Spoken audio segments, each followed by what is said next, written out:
Fuyez de Babylone et que chacun sauve sa vie. De peur que vous ne périssiez dans sa ruine. Car c'est un temps de vengeance pour l'Éternel. Il va le rendre selon ses œuvres. Amen. Vous pouvez vous asseoir.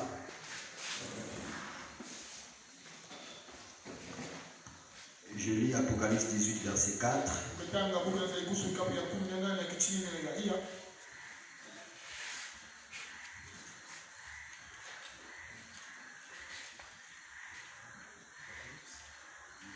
Verset 4. Et j'ai entendu du ciel une autre voix qui disait: sortez du milieu d'elle, mon peuple, afin que vous ne participez point à ses péchés et que vous n'ayez point part à ses fléaux.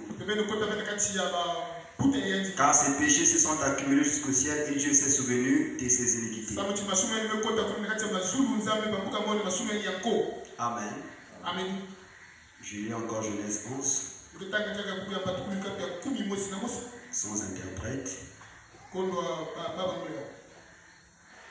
Toute la terre avait une seule langue et les mêmes mots.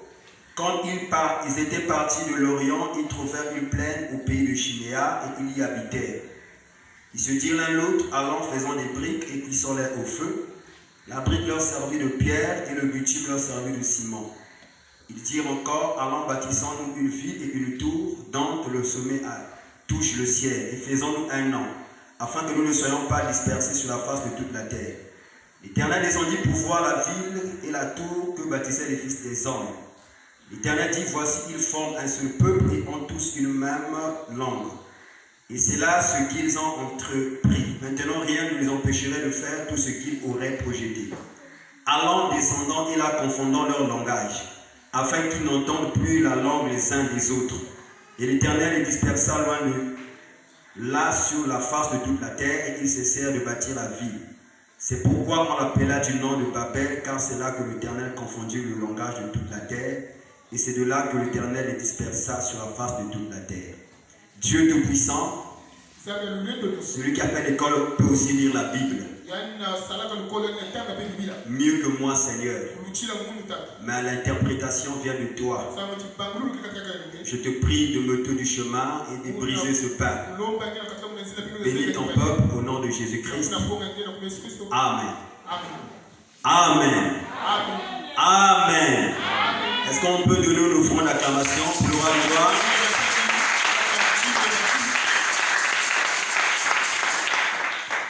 Est-ce que ça va? Vous allez bien?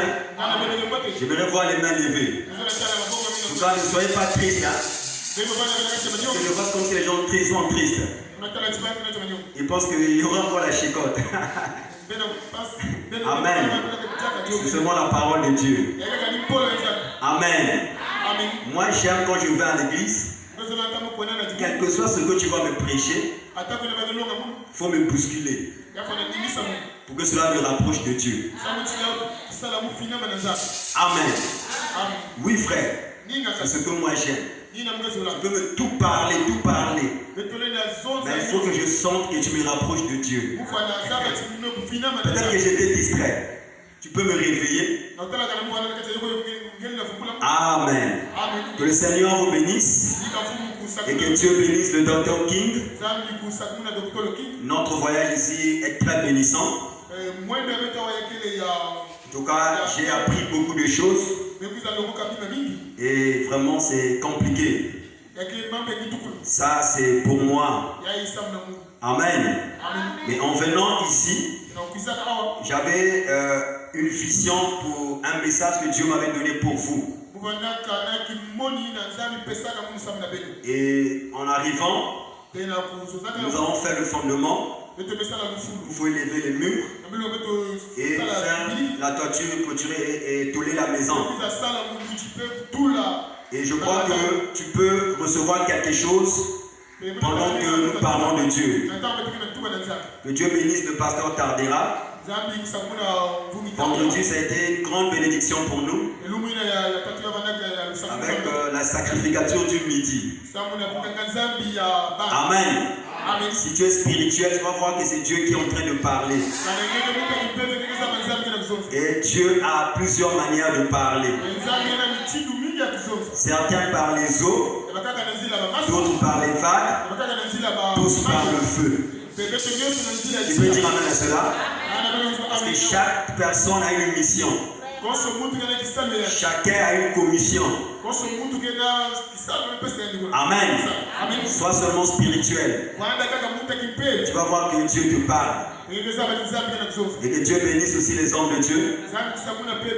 Alors, je vais parler sur sortez de Babylone. Et que chacun sauve sa vie. C'est ce que nous venons de lire dans Jérémie 51. Sortez de Babylone et que chacun sauve sa vie.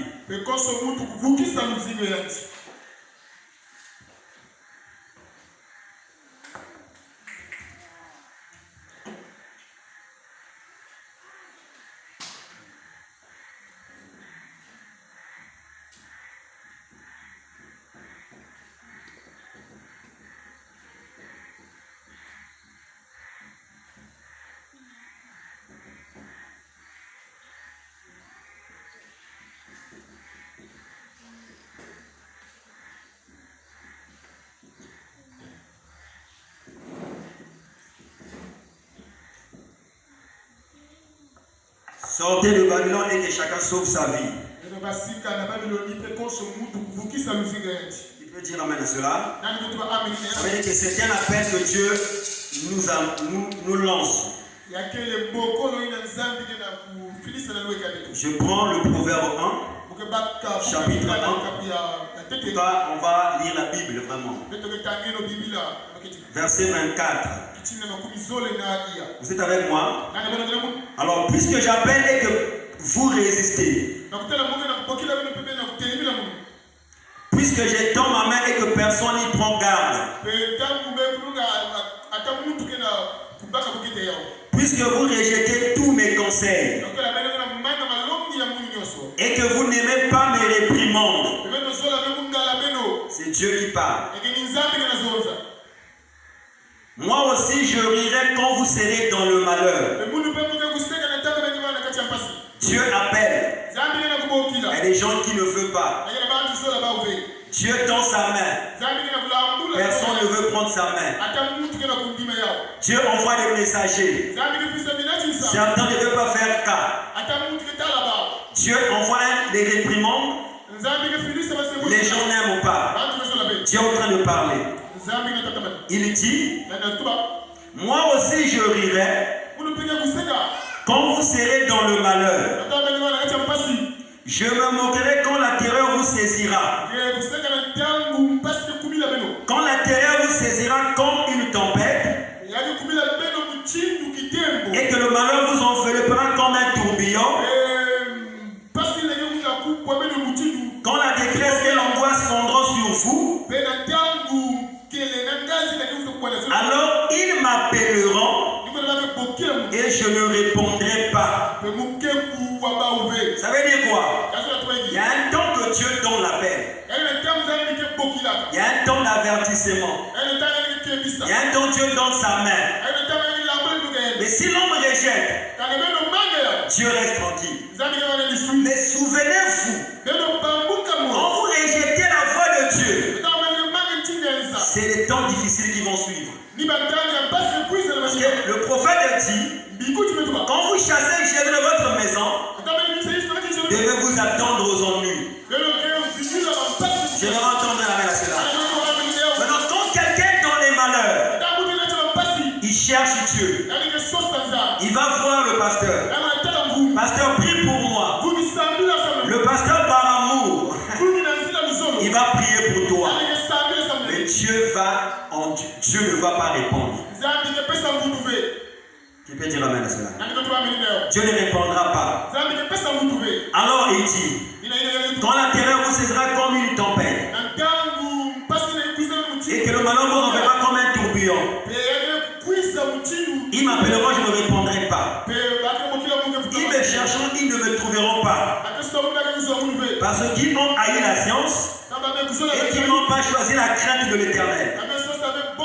Parce qu'ils n'ont point aimé mes conseils et qu'ils ont dédaigné tous mes réprimandes. Ils se nourriront du fruit de leur voix et ils se rassasieront de leurs propres conseils. Car la résistance des tupides les tue et la sécurité des insensés les perd. Mais celui qui m'écoute reposera avec assurance. Il vivra tranquille et sans craindre aucun mal. Donc si tu écoutes Dieu et que tu es dans des problèmes, tu dois lire la Bible. Rappeler à Dieu le proverbe. Qui peut dire amen à cela? Le Seigneur, tu as dit, celui qui t'écoute reposera avec assurance. Il ne craindra aucun mal. Dieu et sa parole sont un. Qui peut dire amen à cela? Ils sont un, Dieu et sa parole. Maintenant, Dieu nous lance un avertissement, un appel. Il dit, sortez de Babylone et que chacun sauve sa vie. De peur que vous ne périssiez dans sa ruine. Car c'est un temps de vengeance. Dieu va nous rendre selon ses œuvres. Ils ont approché le signe du temps. Au paragraphe 29, écoutez. Babylone est située dans la vallée de Shinéar. Et elle a été bâtie par Nimrod, un fils de Cam. Et la Babylone, la ville de Babylone, était la plus grande ville du monde connue. Le mot Babylone signifie premièrement la porte du paradis.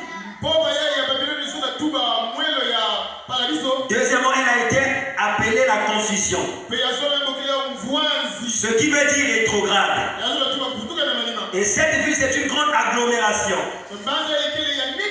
Toutes les nations des alentours paient leur tribut à Babylone. Et toutes ces nations paient leurs impôts à Babylone.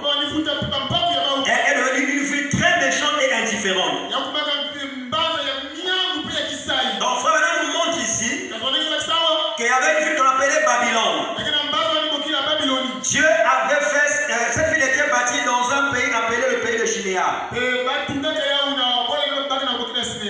Le pays de Shinéar. Vous êtes avec moi? Et ils ont bâti, ils ont fait une ville, cette ville s'appelait Babylone. Alors, le premier fondateur c'était Nimrod. Nimrod était le fondateur de Babylone. Cam engendrait Cush. Cush engendrait Nimrod.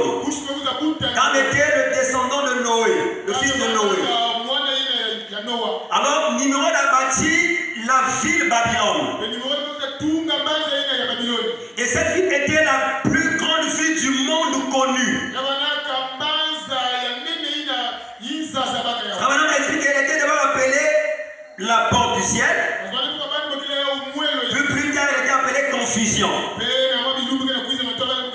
Et il demandait à d'autres nations de venir payer les tribus à Babylone. Il contraignait d'autres nations de venir payer le tribut à Babylone. Qui peut dire amen à cela? Alors, Rabbana dit ceci dans Je restaurerai. Au paragraphe 19, Rabbana dit ceci, écoutez. Babylone apparaît dans la Genèse. Qui était Babylone au départ? Babylone était la première organisation d'idolâtrie.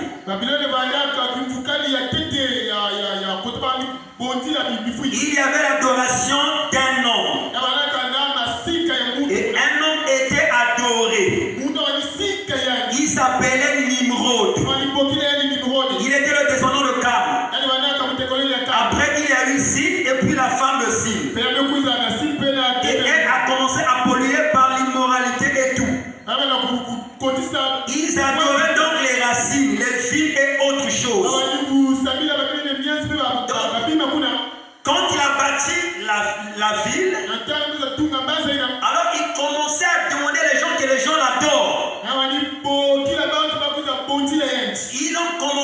l'idolâtrie. L'idolâtrie a commencé à Babylone. Et la Bible dit en Genèse 11 que toute la terre avait le même mot et le même langage. Ils se sont rassemblés. Ce n'était pas mauvais. Ils ont commencé à faire des briques. Ils ont dit que faisons-nous un tour.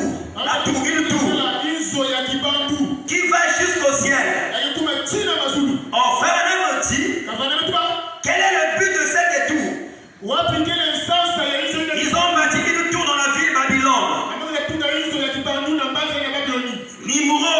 Nimrod était celui qui a commencé l'idolâtrie. Ils adoraient les idoles. Ils ont bâti la tour de Babel. Ils ont fait la tour qui va jusqu'au ciel. Ils ont bien fait les robes de briques. Ils ont bien fait les ciments. Ils ont dit faisons-nous une tour qui va jusqu'au ciel. La tour c'est le symbole d'une religion. Nimrod avait besoin de créer sa propre religion. Il avait besoin de faire un grand nom. Alors ils ont bâti la tour jusqu'au ciel. Frère Branham nous dit, quel est le but de cette tour? Nimrod savait que le monde antédiluvien, le monde du temps de Noé, a été détruit à cause du péché. Au lieu que ça puisse leur pousser à ne plus commettre des péchés, parce qu'au temps de Noé, les gens étaient dans le péché. Le cœur de l'homme était tellement méchant que Dieu s'était répondu d'avoir fait l'homme. Dieu n'a pas pu supporter. Dieu a détruit le monde de Noé. Alors qu'est-ce qui se passe? Nimrod, en voyant cela, au lieu de se tourner vers Dieu, il a dit non, faisons une tour qui va aller jusqu'au ciel. S'il arrivait que Dieu détruit le monde, on va aller se cacher en haut. Parce que Nimrod savait, il pensait que Dieu devait détruire le monde encore par l'eau. Et il a demandé aux gens de commettre le péché. Faites tout ce que vous allez faire. Ce n'est pas interdit. Commettez des péchés. Allez avec les femmes. Prenez le chanvre. Faites tout. S'il arrivait que Dieu veut détruire la terre, on va pour nous monter là-haut. Il ne va pas nous avoir. C'est ça l'idée de Nimrod. C'est ça, c'était son idée. Il était tellement sûr de lui. Il va laisser cacher pour eux là-bas, ils vont s'asseoir. Il pensait que c'était le lieu de sécurité. Or, le lieu de sécurité, c'est être en Christ. Qui peut dire amen à cela? Pas dans la religion. Est-ce que vous comprenez la parole? Est-ce que vous comprenez la parole? Dans le lieu de sécurité, c'est être en Christ. Dans la tour, c'est le symbole de la religion. Et c'est là-bas que l'idolâtrie avait commencé. C'est là-bas que l'idolâtrie a régné, a commencé. Oh frère, Branham dit, à la même époque, il y avait tellement le péché sur la terre que c'était difficile pour les gens de vivre la parole. Mais Dieu ne manque pas de témoins. On a dit qu'il y avait un homme qu'on appelait Enoch. Il était un homme irréprochable. Quand le péché était élevé, Enoch gardait la parole. Enoch marchait avec Dieu. Je vais entendre la main à cela.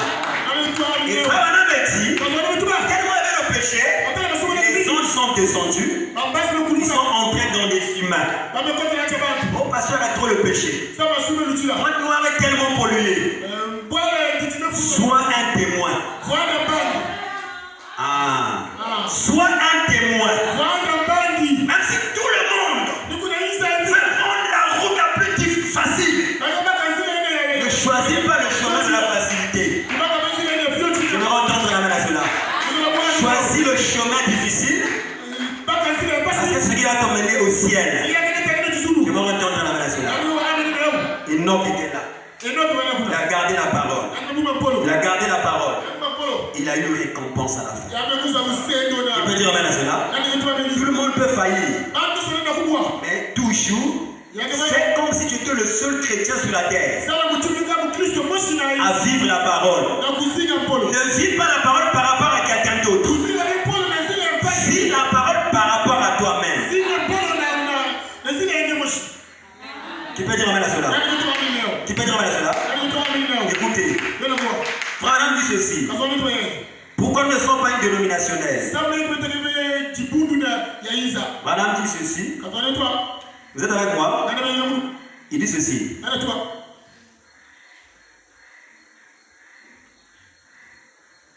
Maintenant, Babylone, observez.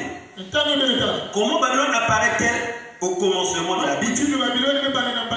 Elle apparaît au milieu de la Bible et elle apparaît à la fin de la Bible. Il y a là quelque chose, et bien. Elle a commencé avec Nimrod. Nimrod fonda Babylone dans la vallée de Shinéar, qui se trouve juste entre le fleuve Tigre et l'Euphrate. L'Euphrate la traversait. Écoutez-moi très bien. Chaque route de tout ce pays conduisait directement à Babylone. Donc, dans le pays de Shinéar, ici, n'importe quelle route que tu prenais, ça t'emmenait toi à Babylone.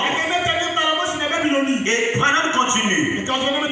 Il dit, et ces portes mesuraient chacune environ 60 mètres de largeur. Ces portes étaient en airain. Et quand on était à l'intérieur de la ville de Babylone, toutes les rues conduisaient directement au trône. Donc, dans la ville de Babylone, n'importe quelle route tu vas prendre, ça t'emmène au trône. Alors, il y a un adage qui dit, tout chemin mène à Rome. Amen. Tout chemin mène à Rome, sauf le chemin du ciel.